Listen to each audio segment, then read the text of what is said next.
環球大戰線，深入世界最前線。我是董志豪，向全球各地收看節目的觀眾朋友問好，大家平安順心哦。也請大家幫我們的節目按讚、訂閱、分享，我們正邁向20萬訂閱的大關。好，馬上介紹這集的3位來賓。第一位是國際情勢專家賴岳謙，主持人好，觀眾朋友大家好。第二位時事評論員王尚志，千好，觀眾朋友大家好。還有前成功級艦長黃鎮輝，主持人各位觀眾大家好。好，節目首先要展開的話題呢，我們要來看到中日之間的稀土對抗，近期台面上台面下有許多的動作在發生。日本富士電機呢，最近2位員工做了一些壞事哦，被中方逮捕呢。他們是以這個走私受管制的稀土磁體產品為由呢，已經被正式批准逮捕了。那為什麼日本要來走私中國這些稀土？就是因為前段時間首相高市早苗那一句“台灣有事就是日本有事”，把中國大陸給惹惱了嘛。那現在呢，就是卡着這個稀土的脖子，而且這件事情不只是員工的個案哦。隨着中國官方深入的挖掘下去，發現竟然有一條灰色產業鏈在背後運作。因為牽扯出的內幕呢，包含了這個涉案的企業員工之外，也包括了出口的這個中介貿易商，還有協助通關放行的海關人士等等。發現也有許多的中國籍人士涉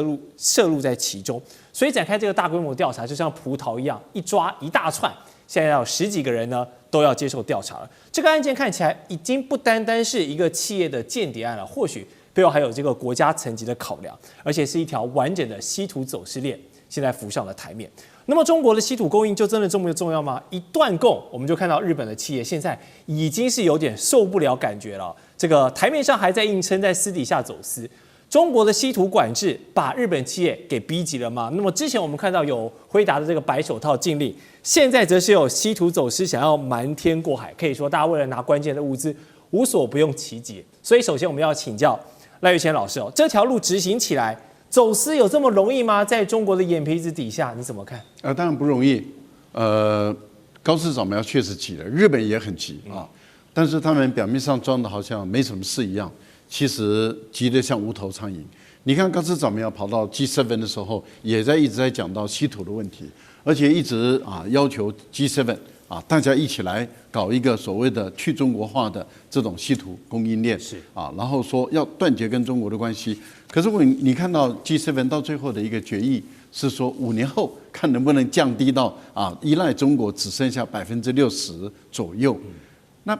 依賴中國60%，那意思也就是要花5年的時間，那就意思也就是之前的依賴可能高達80%、90%都不等啊。這是一個部分。第二個部分裡面，我們看到日本的很多企業就裝的說：“哎呀，我們以前已經從印度那邊過來了，可是印度的供應事實上是有限，而且品質不穩定啊。”那另外，現在印度也在縮緊出口的這個情況，所以事實上日本的企業是越來越着急、越來越緊張的。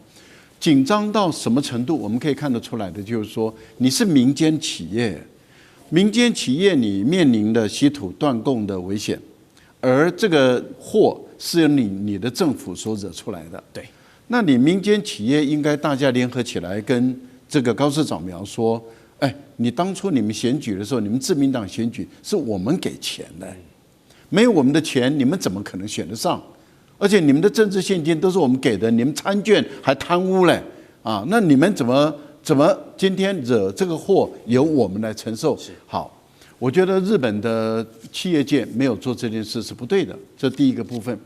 第二個部分就是日本的企業界現在自己卻開始走違法的路徑，違國家安全法，違反中國的國家安全法。中國的國家安全法早就已經有規定了，而且這個細則講得很明白，就是磁鐵必須是一體成型的。對，換言之，也就是說，你只要把相關的東西一拆除，這個磁鐵就壞掉了。它必須是要這樣子的設計。換言之，你不能用組裝式的。好，這個法律規章得很明白，規格也解得很明白。那日本為什麼他派駐在中國大陸的北京的副高管？他就是副主管了，是副主管，這很高階的員工了，他為什麼要鋌而走險？而且為什麼一個日本人派過去技術人員、工程師，他負責來指導他們的工廠怎麼去做這種組裝式的磁鐵，而且一定是秘密的、偷偷的進行。也就是說，很有可能日本的員工就少數幾個人，也就是派駐在中國的工廠，他們來操作，不讓中國的員工去接觸。可是我相信很多中國的員工一定會覺得很奇怪，為什麼你們半夜或者是偷偷的在那邊，對，怎麼會在做一些什麼東西啊？那當然，這個消息一定是走漏了，啊，也一定有人開始舉報。舉報以後，那當然公安機關就開始循線在查了嘛。循線在查，證據確鑿了，而且也涉及到中國的海關人員，很有可能有些人收受賄賂，也不一定了。目前來講，都還在調查中，還有沒有一些報進出口的這些相關的企業？那麼為了獲得巨大的利益，他這個偽報啊，這些不實的證件把它夾混走出去。但是不管如何，我看到中國大陸收網了，也就是證據確鑿了，收網，所以在海關擋下來，抓起来。抓起來的時候，先剛開始公布的是行政拘留，而且也讓日本的派駐在中國的大使館，他們的工作人員按照他們的領事的這個待遇，他們可以去探監。可是您看到日本馬上表達強烈的抗議，可是中國大陸就是說，對不起啊，現在還在調查中，沒有幾天確定了他們的犯罪行為非常的確實，批捕了。那也就是從行政拘留到逮捕，那就代表什麼？違法已經確定了。基本上來講，中國大陸的對外國的員工啊，他們在中國大陸的違法一定是基本上冤案幾乎是零，不會冤枉你了。我們還沒有看過有任何冤案，所以日本人心知肚明。但問題就在於，為什麼私人公司要去違反中國的國家安全的理由，要來的這樣的一個違法的行為，他都來幹？他是私人公司，他可以離開公司嘛？他為什麼要這樣幹？這代表這個公司被逼急了。好，可是問題就在於，難道這只是一家公司嗎？不要忘了半導體產業、汽車產業、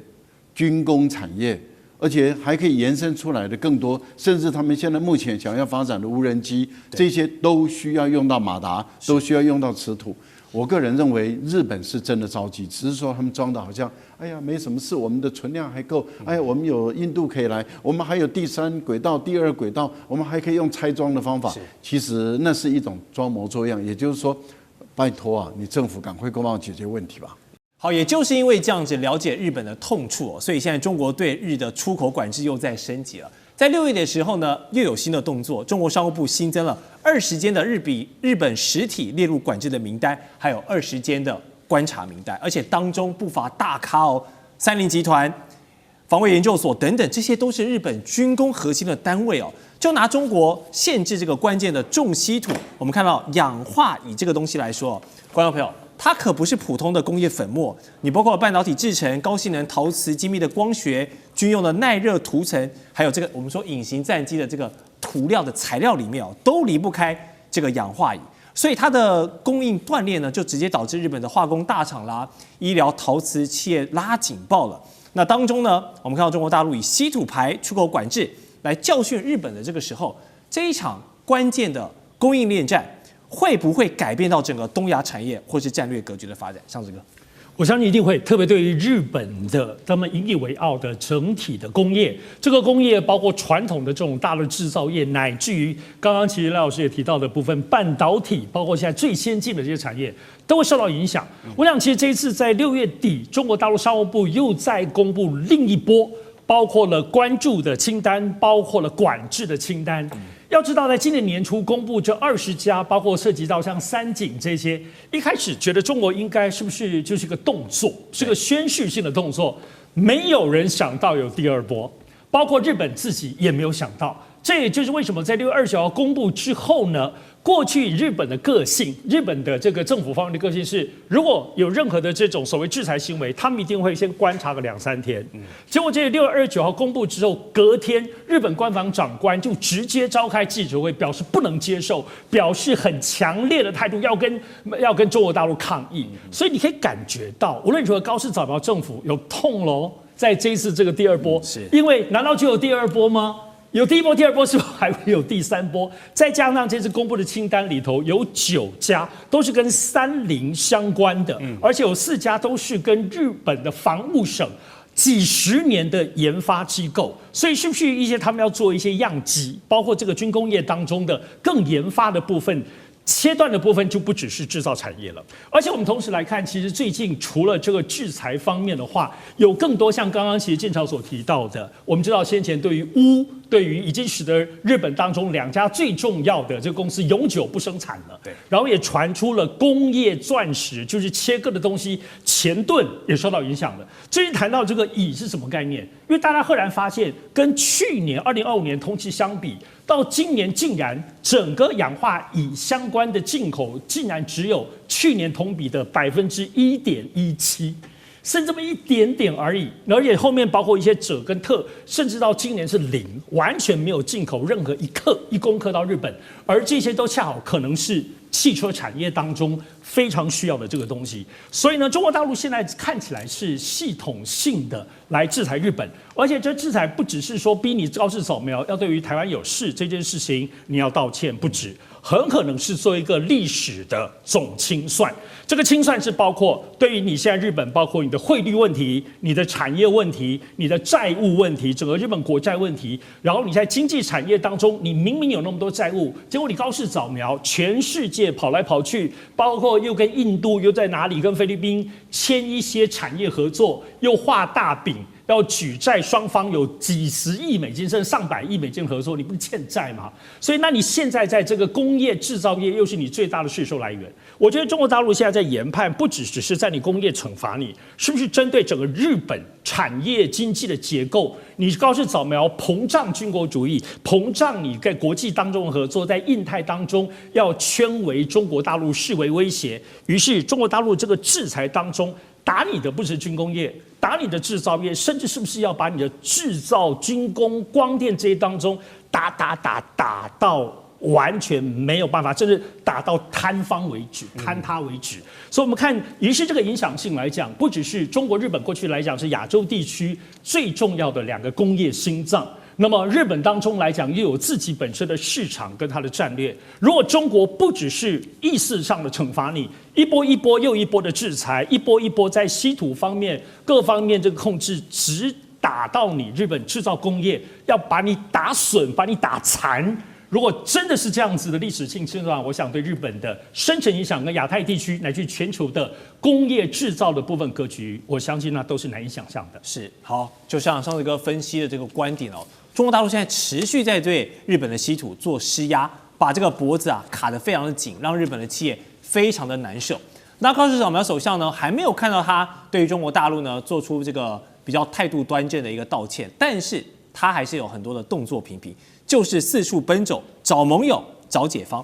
最新的動作呢，是高市首相去到了剛才提到的印度見了總理莫迪，促成了日本跟印度在關鍵礦物還有半導體領域的合作，就是要強化供應鏈韌性跟經濟的安全。那除了找外援之外呢，日本自己也把目光轉向了距離這個東京的東南方大概2000公里這麼遠，有一塊面積只有1.5平方公里的小島，叫做南鳥島。但你不要看這個島雖小它附近的海域蘊藏着極具開發潛力的海底稀土資源。這就是日本打算商業化開採稀土，未來找一張稀土不求人的王牌。但是呢，這個南鳥島還需要很多的勘探作業、試採作業，這後面還有很多的後續相關的問題。但至少目前是日本找到了一個解方之一。所以日本對內對外，我們都看到在做出了許多的努力。然而手上握了這些手牌，足以被中國大陸斷供之後，在稀土牌這方面找出自己的一條路嗎？我們問一下艦長。我覺得那幾乎是不可能的。我先不要說日本多麼的強大或是衰弱，你去看美國的例子。你看美國在去年打這個關稅戰的時候，他一開始秋風掃落葉，他把全世界幾乎每一個你看他的領袖都對川普的各種的好，討好啊，取悅於他。那他用同樣的方法對到中國大陸，中國大陸沒有屈服，結果中國大陸用了一招，就完全扳平了這個趨勢，就是稀土。那大家可能很奇怪，說稀土到底是怎麼樣？你就要我用經濟來威脅你，就好像我想把你餓死，那需要一段時間你才能把你餓死。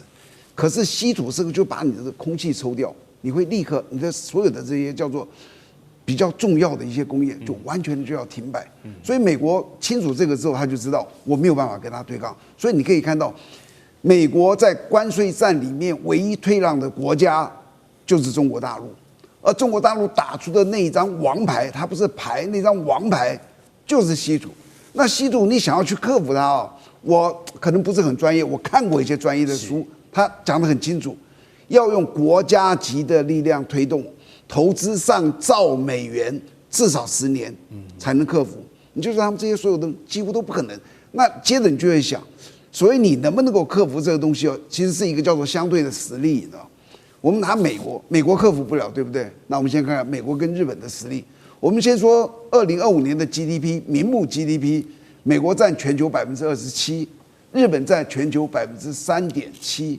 你知道日本它的實力遠比美國要差。第二個，我們說這國際關係，你在國際你要拉攏這個拉攏那個的，對不對？那你再看美國到目前為止還是世界的大哥哦，你可以說它各種的在東升西降。但是表面上看，他也是世界的大哥，而且在過去從二戰以來，他幫過多少國家？那大家再去問問自己一個問題：日本從二戰到今天跟誰是鐵桿兄弟？沒有一個。他在二戰把整個東南亞打得一個稀里啪啦的，他跟誰曾經是鐵桿？沒有。當然，因此現在高市長在全世界跑的時候，你會發現，他其實在各地的時候啊，他是在告狀。他不是在求助，是什麼叫求助？哎，拜託這個事情你幫我一下，我就能夠稍微克服一下。誰能幫他？沒有一個人能夠幫他。大家都知道，沒有人能幫你，連美國自己都克服不了，我怎麼幫你？所以他其實一直在講，每一個地方都在重複說這些事情。所以到最後你就發覺，高市早苗在到處抹黑中國。你看了沒有？他這樣對我稀土這個樣子，對我們這樣，這是一個告狀期。然後我再說一個，最後一個這個。所有的這個東西啊，就是我們說好聽的，他在樂觀的期待他能夠翻牌，其實他就是在做一個叫做病急亂投醫。然後現在所有海鳥島的這個東西啊，它只能說是一個很長遠的戰略的一個儲備。你要想和印度合作，也只是一個叫做外交的緩衝，但它都不會起實際的作用。了解，是好。待會回來，我們還有更多國際議題的討論。觀眾朋友們，我們要開會員頻道啦！因應呢美中、中東還有印太的亂局，你看到的是新聞，我們看到的是背後誰在操控這個世界。加入會員可以取得獨家視角的通行證，你將優先取得更深的觀點判讀，包括了核心真相分析、歷史脈絡拆解、局勢推演邏輯。同時解鎖會員勳章、優先互動權、問題解析、幕後花絮，支持我們制作高品質的影片。點擊下方的加入鍵，一起成為戰友吧！我們會員頻道見。